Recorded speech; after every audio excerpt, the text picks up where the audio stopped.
Welcome, everybody, to Firehouse Talks with Jersey Rick, igniting leadership excellence. Today, our guest is Eric Robinson, recently retired from the Federal Bureau of Investigation, the FBI, after 24 years as a special agent. Eric worked a range of crimes, including white collar, counterterrorism, crimes against children, gangs, drugs, and public corruption.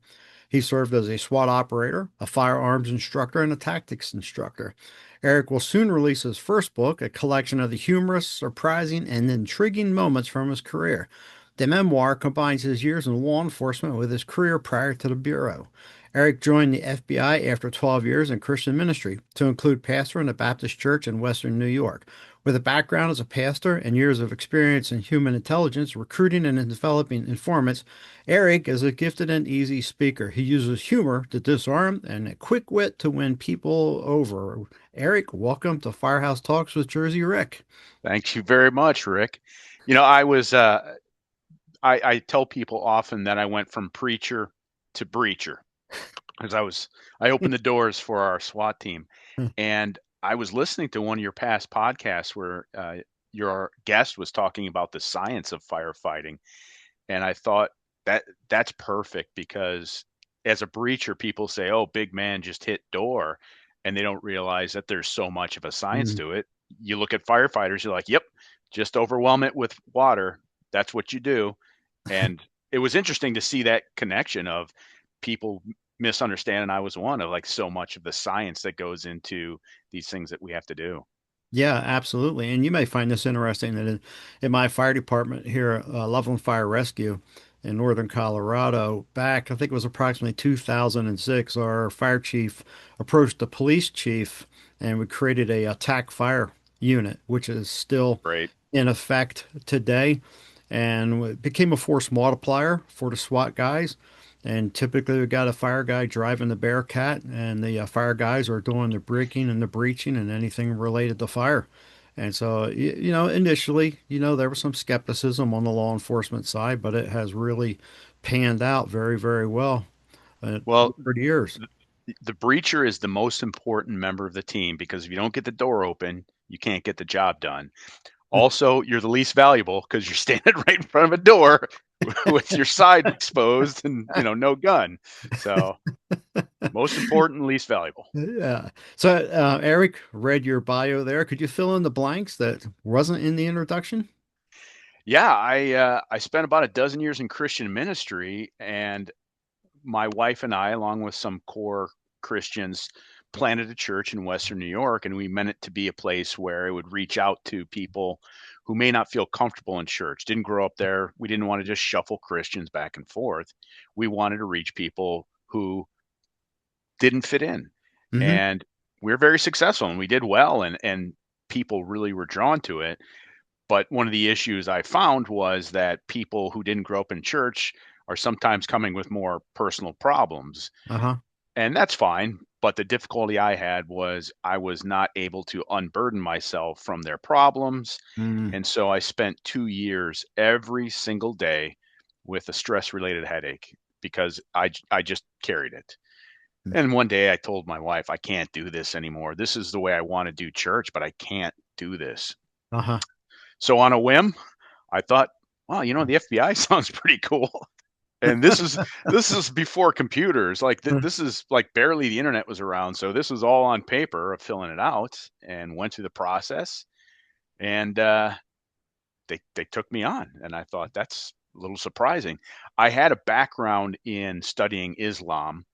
And so this my application was in the process during 9/11. And Okay. so I think that might have been a reason why they picked me, and I hope they didn't regret it. Too late now. Yeah. Our police chief here in the city of Loveland, he retired from the FBI and Okay. then went to work for a neighboring jurisdiction and then came here. And I had the opportunity, and he's a believer also. I had the opportunity to hear him speak a few months ago, and he's got a really neat testimony. And he was the lead agent over at the Pentagon after the attacks. Wow. Yeah. Yeah. So yeah, interesting background. But how did By the way, yeah, my father-in-law was a pastor here in town. He had started a church here in Loveland. Um, with- I forget how many years he had it before he retired. But how did your experiences then from being a pastor working in the ministry influence your approach to leadership in the FBI? Well, it was very much in showing, like, I felt that there's different types of leadership. There's the chain of command, and those people, you know, I had many men above me that I did not respect, but I respect their position, and so I do what they Mhm. say. And some had good leadership skills and some don't. And then there's the leadership that comes among your peers, where I had agents who are half my age working with me, and they are leading me. They're guiding me to understand new Mhm. things, and I'm respecting their abilities. And a lot of times their attitude of just wanting to get after it after, here's an agent who's been on for 20 years. Here's a new guy who wants to chase it. And you go, I'll join along. But for me, it was that avenue of I'm going to try to demonstrate the way that I think we should be acting towards people, and hoping that gets picked up by others. So a lot of the practices I had as a pastor carried over very evenly to work in the Okay. FBI, because eventually you have to work with people, Hmm. and a lot of those people are the same broken, hurting people that I worked with in the church. But now we're trying to get them justice. We're trying to get information from them that's going to help. Hmm. And then a lot of them are going to be the criminals too, which, takes an ability to get past that judgment, anger, and trying to elicit confessions or more information from them. So I try to model that, Uh-huh. not with the intent of showing other people how to do, but I think that came across. I know I was watching how other people acted. So, hopefully that's, what they would pick up from how I was interacting with people. Hmm. Okay. So I don't want to make an assumption, but listening to you, it sounds like it was not that difficult a transition going from ministry to the FBI.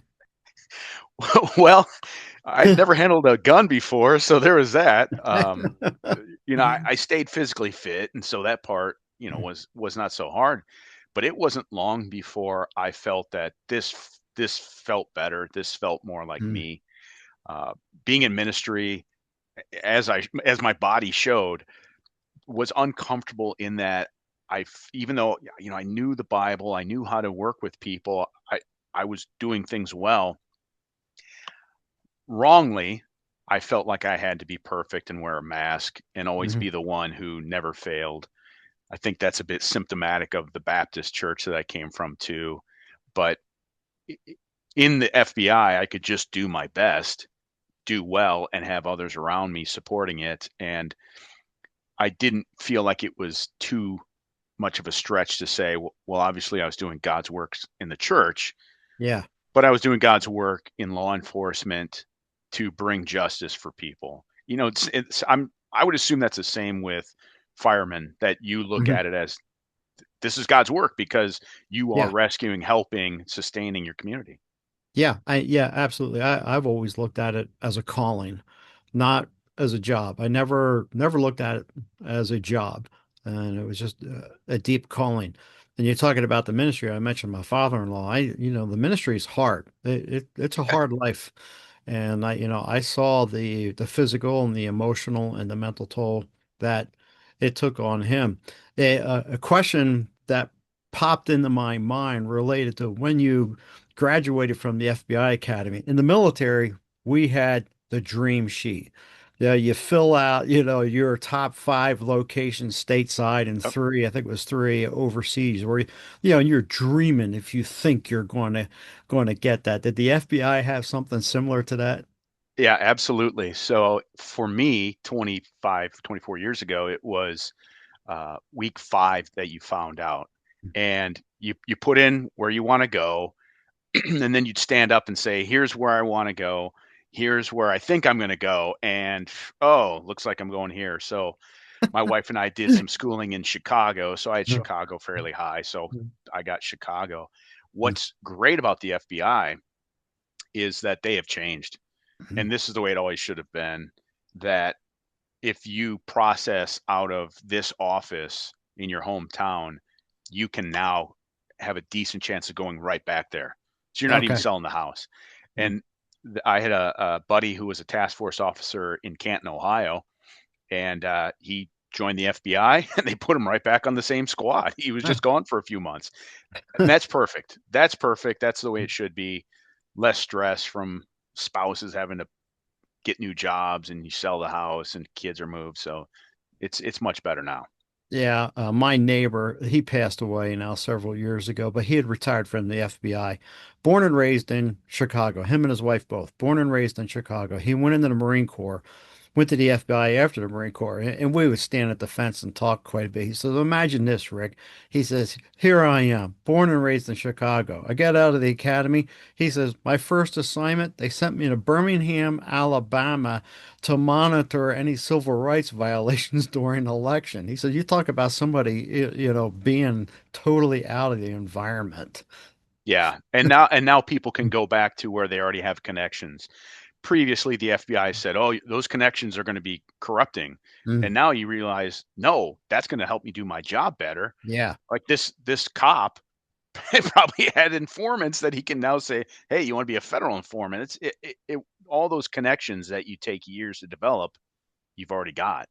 Yeah. Well, what you're talking about there too goes back to that human aspect of things and developing relationships with people. And the developing relationships is so important. And even in fire, for the fire people who are listening, we have that tendency just to clump up in our own little realm, and we can neglect the relationships beyond the fire service, which really can be detrimental in the long run.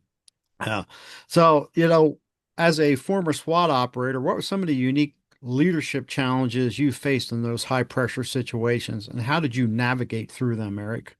Well, what was great about the FBI SWAT team is that we were very well, highly trained uh, in a different way than local SWAT teams. In that, we have a, a body over us that is learning Mm, and then training members, and then that gets sent back. So we were regularly getting input from people who are interviewing combatants overseas, mm, military, getting ideas, testing it out, and then getting to pass it down, maybe running it through our hostage rescue team to see how they developed it too.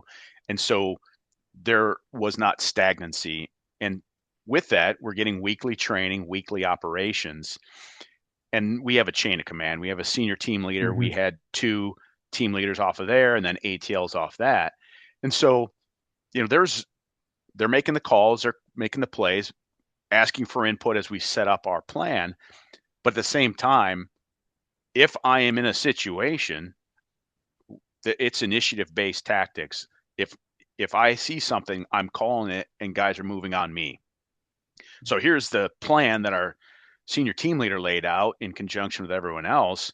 But individually, I've got a hallway with doors open and closed, and I'm making the call rather than just holding on it and waiting for mhm, somebody to tell me what to do. So everyone had a place where they would inevitably be that leader in this smaller moment.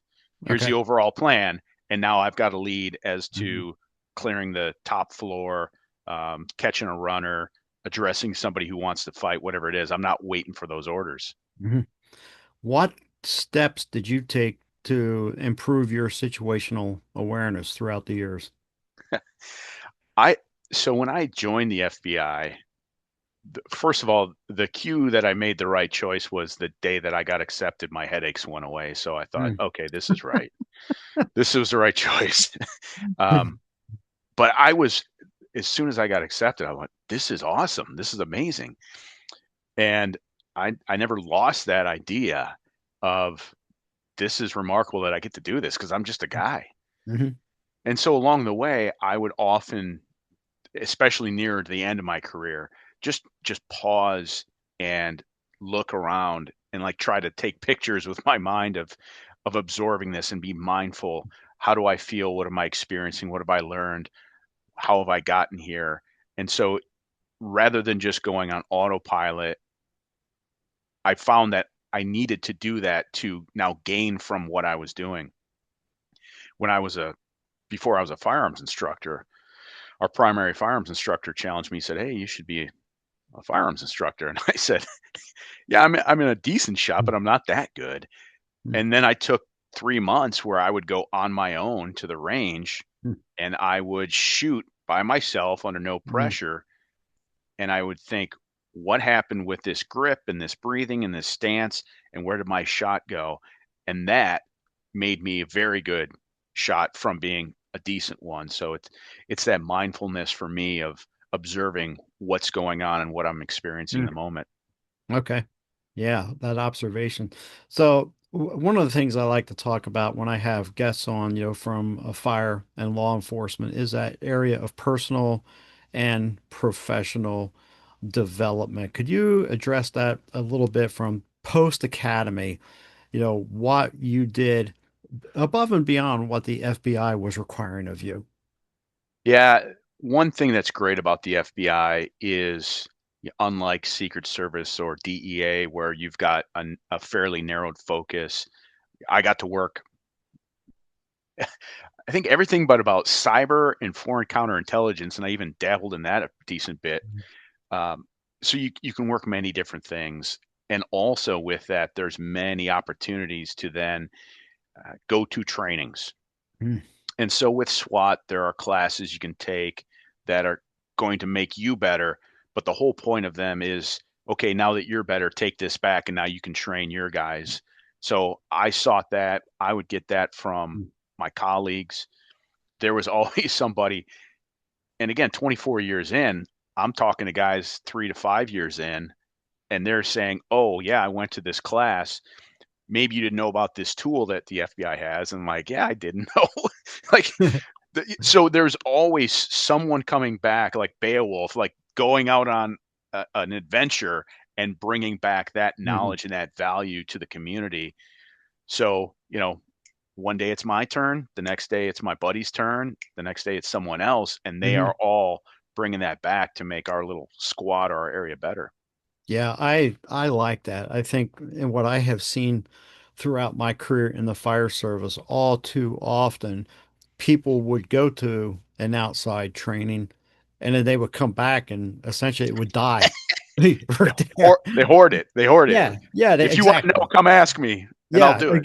yeah, exactly. Well, matter of fact, I was talking to an individual the other day on an interview, and I was telling him about one of our senior members one year who had gotten ticked off at the organization, and I was working an overtime shift with him, and we got to talking about training and so forth. And he says, I got 3 boxes of training materials over here on the other side of the station. Then I said, yeah, that's great. I said, what are you going to do with it? Nothing. That's mine. Screw this fire department. It's like, wow, what an attitude, that hoarding that stuff rather than taking it and sharing it with the people who are coming back up. So with that being said, Eric, could you for a minute talk about the importance of mentoring junior people? Oh yeah. I remember when that switch flipped for me when I became that guy. Yeah, I came in the bureau. I was on a drug squad in Chicago, and all but 2 or 3 of the agents were senior. The rest of us were still on probation or maybe a couple years out. And we just, I got a shove in the back, and I started flapping my wings and Mhm. try to catch the uh, air vent here, and I got by. And I remember how that was lacking because we were just running and running. There was no time to sit down and explain. And then I get to be 15, 20 years in, and people are asking me questions, and I realize, oh man, I'm that senior guy now. And I definitely would seek out. e- Often it's the small things, like the things that you can't say. It's more than just like, hey, here's this database and how you use it, Mhm. but telling people like, look, you can work you could work 24 hours a day, 7 days a week at this job, and you're still going to get a limited outcome based on what prosecutors want to do, informants going to work, evidence shaking out the way you want to. So be wise about your time. Mhm. Work hard when you need to. When you've got that search warrant coming up and now you're going to stay late. Otherwise, make sure you're balancing with family and sharing more of those life experiences of, don't expect this because I have seen this happen many more times. Yeah, I like what you said about family. Uh, Emergency services work can just really suck people in.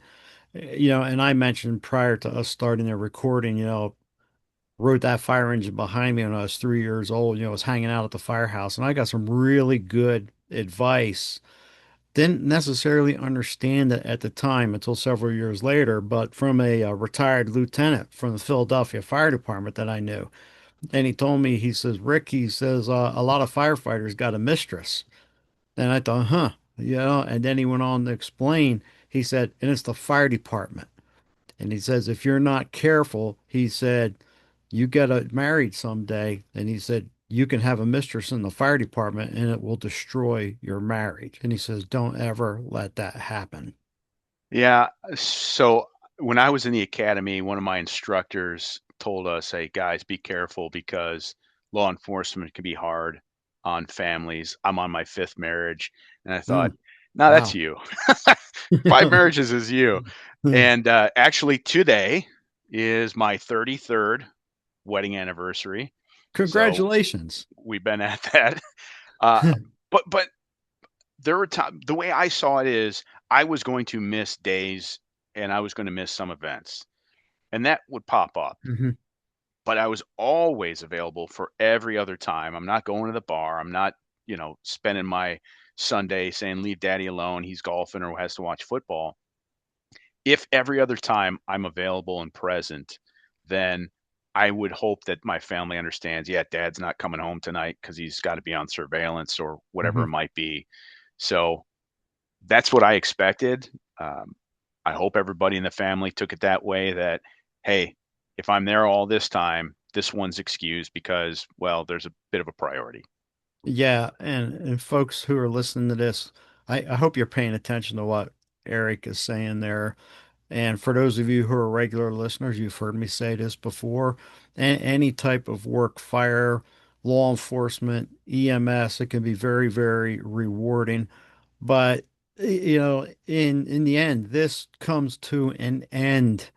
But if we destroy our families and then you're laying around dying of cancer in the hospital and there's nobody there because we've driven off our families, what good is that? There's no good there whatsoever. And fortunately, Eric, my wife and I had a very good understanding, and especially as I Yep. promoted up to battalion chief and picked up additional roles and responsibilities, it's like I'm going to be working on Mother's Day, Yeah. things like that. But Let's let's make it up in a different way. Yeah. exactly. Yeah, exactly. So let's talk a little bit about stress on the job, and all this type of work is stressful. And what tips do you have for people who are listening as to how they can remain calm when they're facing those stressful situations?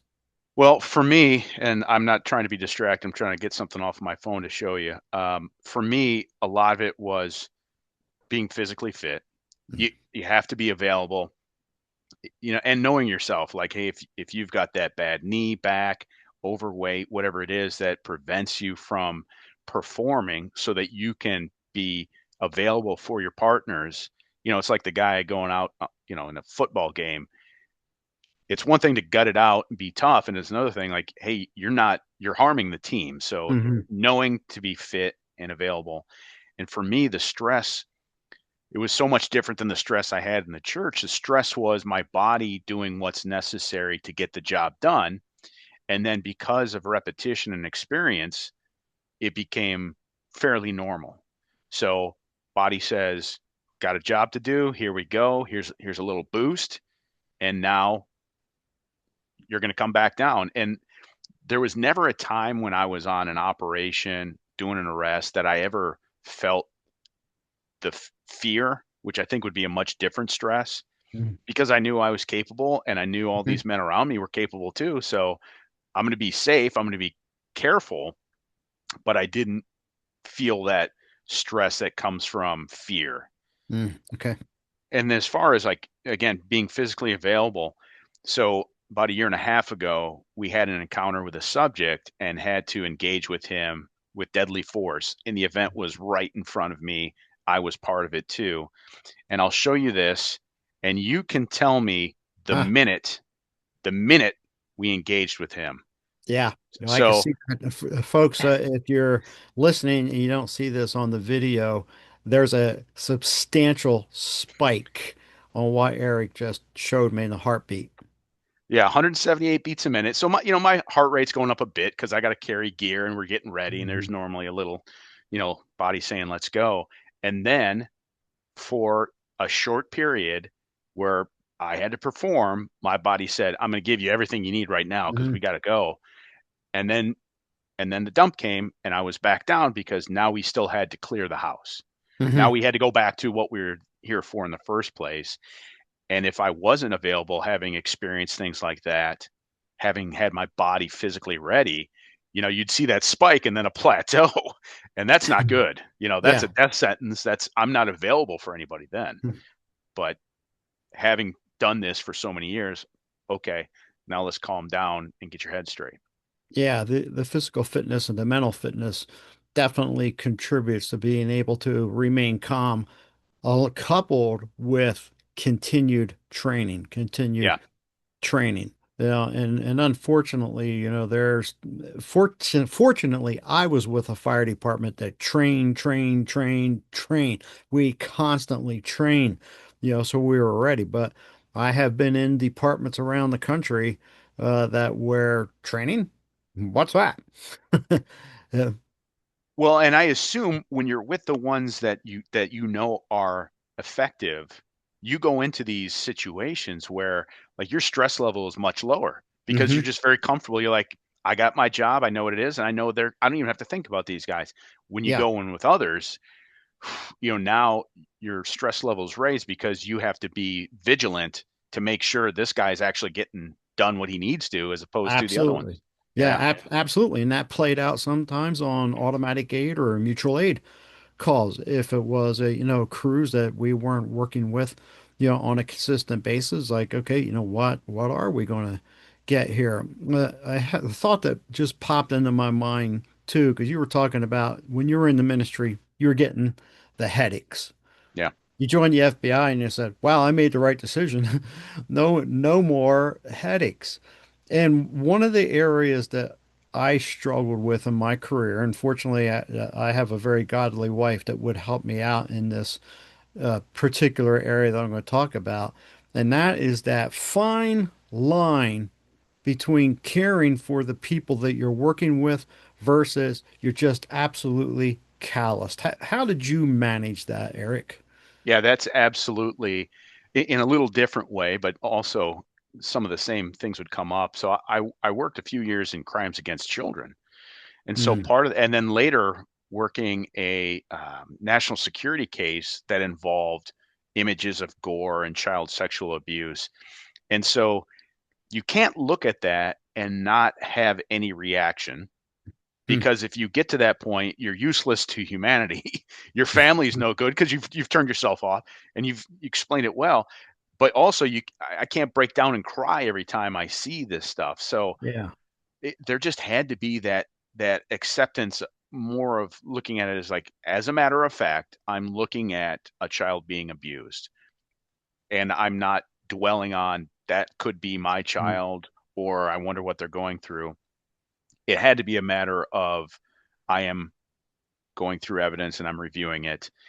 And then the other thing would be agents tell stories. And so, we chat about it.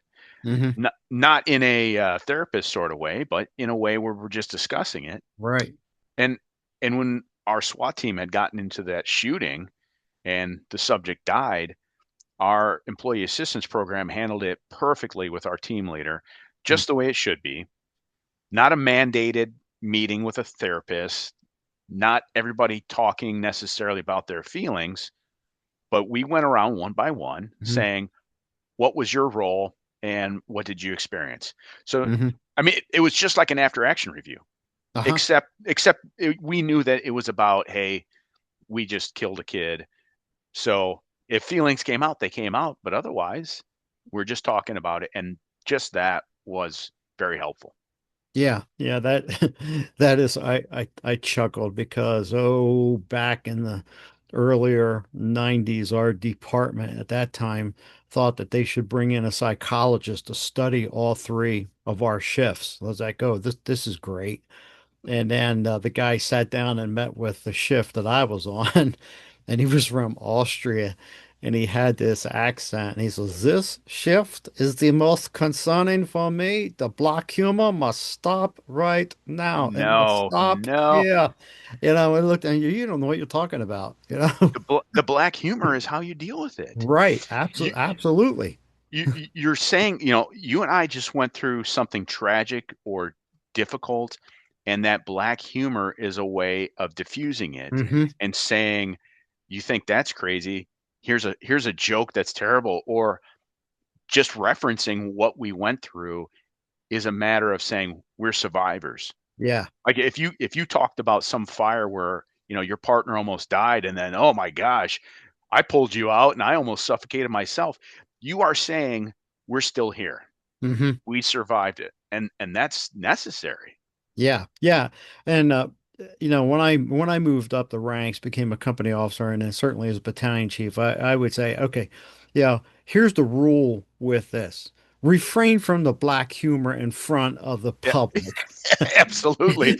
Wait until you're in the rig, make sure that the mic's not hot. Yep, yep. Or you're back at the firehouse. Don't sit out. Also, don't stand out in the front yard after a Yeah. fire, which it's where we came on the job. Don't stand out there in the front yard and high five each other. You're When the laughing. family's watching out there and they've seen all their stuff burn out. Wait until you get in the rig or get back to the firehouse to congratulate each other on the good job you did because they're not going to understand. Absolutely. Absolutely. Agree across the board. Yeah. So you're working, in the human realm and, developing informants. What tips can you give to our audience to take that experience, Eric, and turn it around, not developing an informant, but developing relationships with people? That's what I was doing. The informant work was interesting because and this is different than, hey, we just arrested you for selling crack and now you have to work for us. These were guys giving positive foreign intelligence or insinuating themselves into places, and they were what we called good citizens. There's somebody that I'm pitching to say, hey Rick, I know you don't owe me anything, but would you stick your neck out on the line and work for the government? It's going to be kind of cool. You'll get paid a little bit, but not enough, and I knew I was asking them to do something they like, otherwise they don't have to. There's no reason. But here's someone with a good connection. Here's someone who's reliable, and now I'm giving them assignments to gather this information or get into this group, and I recognize that. So in the same way, as you were a commander, like, you recognize, okay, these guys need. I, I'm breaking into this. People discount the effects of morale far Mm, more than they should, and so yeah. just saying to these guys, hey, by the way, my boss was telling me how just you're doing such a great job, and or I'd say there's no way we could have done this without your information, and I'm letting them know that what they're doing has value as opposed to them just pouring into an empty hole. So Mhm. being available for them, th- this is timely. Like, I've had many Muslim informants, but I had one Muslim informant call me a few years ago on Easter, and I'm looking, pick up the phone. I'm like, hey man, and he's like, happy Easter, and I go, bro, you don't even believe in this. So we start going back and forth, and he goes, just say happy Easter. And I go, okay, happy Easter. And then he moves on to his stuff. But, I'm asking this guy to do things that are kind of dangerous. So Uh-huh. I'm going to answer his phone on Easter Yeah. because I'm going to be calling him sometime at night and say, I need you to do this. So, building up that trust that Yeah. is out there. So in your bio, you mentioned humor. So how did you how did you use humor on the job? Well, I used humor all the time. We would have these SWAT demos where it was called Citizens Academy. So business leaders Mm. and other leaders from the community would go through a series of weeks Uh-huh. learning about the FBI, and then would culminate in a dog and pony show by the SWAT team, and we'd put it on. And our team leader would, he would say to the group, like, "Hey guys, let's just be careful about what they say." And then he would start finishing, and he would just be looking right at me. So sometimes the humor was a bit much, but um, I used to use humor to diffuse situations. I Mm. used humor with informants. I used humor with bad guys. Mm. I used humor once when we were trying to reach out to a teenage prostitute, and my partner Laura, just excellent at her job and very sweet woman, couldn't get through to the girl. Like she was like offensive, and we're Mhm. trying to help her. And, Laura's like, okay, well, we'll be back tomorrow. Try again. And I go, oh, I can't wait for tomorrow. And the girl goes, why is that? And I said, I get better looking every day. Just you wait and see. And she's like, so she chuckles a little bit and she kind of sees, okay, maybe these guys are all right. Yeah, I like humor, and it's got to be tempered. Yeah. Absolutely has to be tempered because there's been some things that around the country, even just within the past 6 months, that have occurred in firehouses. It's like, are you kidding me? Yeah, no, but there was one firefighter paramedic. I forget what community was she was from, someplace back east. She wrote an article here. It appeared in Fire Engineering Magazine and then on LinkedIn. And the title was, uh, I'll probably botch the title, but it was, "Why Have We Lost the Firehouse Humor?" And things have gone so far, with the HR that people are afraid to, kid around. But there's got to Yeah. be, there's got to be, those Well, limits there.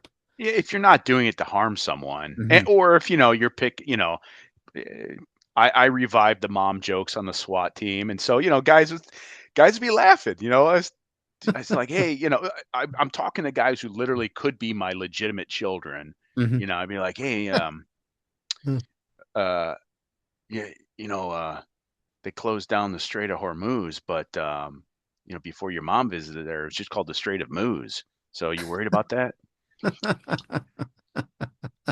But as long as we're not harming people, and I had one case where the IRS had asked me to help out. It was an amazing case where the this family had killed their landlord, then they got off of that, but then his will came up. This guy had been just saving money, blue collar guy, but he'd saved $2 million. And lo Oh. and behold, he was leaving it all to the guys who may have killed him. Hmm. And the dad came forward of the criminals because he was getting cut out of, he was didn't think he was getting enough money. So the IRS had a great case going. But they came to me and said, hey, we had a search warrant and we failed to take the victim's ashes, and we don't want to embarrass ourselves and write another search warrant. So I'll write it, but would you be the affiant on it? And I said, no problem. So we did that, and I even had a few FBI evidence response to help out. So we get in the house, and his ashes were in a literal Chinese takeout box sitting on the the sill, getting dripped on from a leaky Uh-huh. ceiling.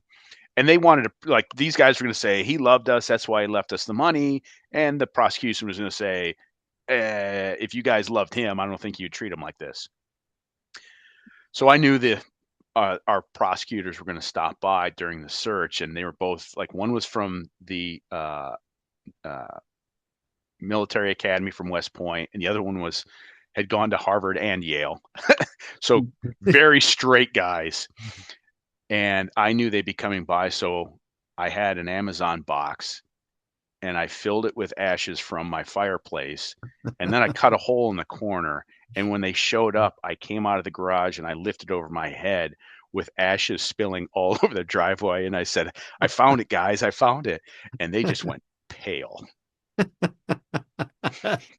Yeah, that's great. You know, the irony of that story too is this guy's got all this money and his ashes are in a Chinese takeout box. It's like, wow, Yeah, you could go down to Walmart to the home goods section and buy something else. So, something nice. coming back here and talking about leadership after all those years, Eric, that you spent there in public service. What would you identify as one or two top leadership qualities for people who are in public service, in an emergency service? Well, I've said this in humor many times, but I also mean it. I've had some friends who are supervisors in the FBI, and I've told them, you have the easiest job in the entire world because the FBI hires people who are competent, intelligent, and are self-motivated, and you have to lead them. Like, that's simple. These guys want to just go anyway. And so, at least in from what have seen, and I think you can make that presumption down the chain that there are people who want to work. They want to do their job and they want to do it well. You can identify the ones who don't, but it's equipping them. It's it's endorsing and just raising up that in internal desire that people typically are going to have to want to do what they're doing well. Hmm. And and if I see you're taking breaks and I see you're slacking, you're probably just having a day and you need it. And I don't need to yell at you about it. But the best supervisor I had would come to me regularly and he ended every conversation with, what else do you need? Because he was just looking to provide Good. resources. He knew I was going to get the job done. He knew I was smart. He knew I had the same goal as him, but what resources, what direction, what assistance can I give? Because I'm a clearer path for you. And he would regularly go out of the way. And a good supervisor, when they get pressure from above, dampens that blow. And the bad ones emphasize it, like, oh, the boss is angry. And that comes down even harder. But the good ones are the ones who know how to just disperse that and take care of most of what they're doing so that their people can just keep moving forward. Yeah, it reminds me of operations chief that I had. Ned was his name. And Ned was always great at just checking in. Hey, just checking in, Rick, seeing how you're doing. And then even when Ned got moved down the hall to fire prevention, and when I was on duty, there's times that he'd come over to the battalion chief's office and said, "Yeah, hey Rick, I was just checking up on you, see how you're doing. Is there anything?" He'd ask us, "Is there anything you need, from me?" Right. And I always appreciated that, from Ned. He was definitely one of the your better bosses, that I have worked for over the years. So we're getting pretty close to wrapping up, Eric, but in your bio, you mentioned a book. Could you tell us Yes. about that? I wrote a book. I was getting near retirement. My wife says you should write a book, and I said, "Yeah," but I didn't, write down those experiences. But just like we're doing now, and just like we would do anytime we're sitting around the Bearcat or waiting for a dope dealer to show up, guys start telling stories. So I sat down at the computer, and man, it Hmm. went. And so what I've written is, in a sense, like a social experiment of what would happen if you took a Baptist pastor who's never held a gun before and you stuck him in an elite law enforcement agency for 24 years. And that's got to do some crazy things, got to do some very noble things too. But much of it is just seeing these experiences, giving some insight into how investigations work. And I think a lot of them, even when they are just a common case, are pretty remarkable that people would go, that's pretty cool, because I would look at it and say, yeah, I worked it and that was pretty cool. So I've got stories in there. I've got some of the crazy stuff we saw on SWAT and being available. And all of it is from the perspective of, this is a guy who was a Baptist minister and now he was doing this. Okay, what's the name of the book? The name of the book is Irreverend, because I was a reverend Irreverent. and I did some irreverent things, from saving souls to chasing sinners in the FBI. Yeah. And I shouldn't presume, available on Amazon? Available on Amazon when it is published. It'll be published Uh, in the fall. okay. My wife's company publishes books, Weaving Influence, and unfortunately for me, some paying customers have jumped the line ahead of me, so we've got to take care of them first. And so that'll be Yeah. published in the fall. And Okay. if folks want to follow me on Instagram or LinkedIn, they'll see when it's coming out. Okay. Great. Eric, is there anything else that you would like to say as we wrap up our interview here? I'm glad to have this discussion with you. I knew ahead of time we're going to have some of the same ideas, and it was even more than I thought. Yeah, and I've got I'll share with you when we stop recording, something very similar to the box story that you were sharing.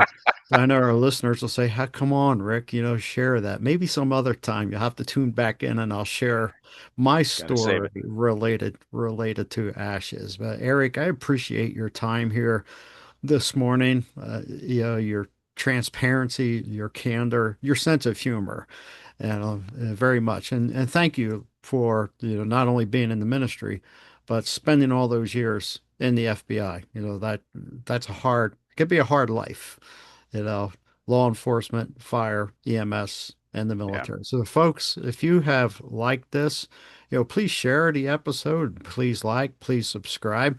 My website is in the show notes. Go to the website, see what kind of services I have to offer and how I can help you out. And with that being said, we'll see you next time. Bye.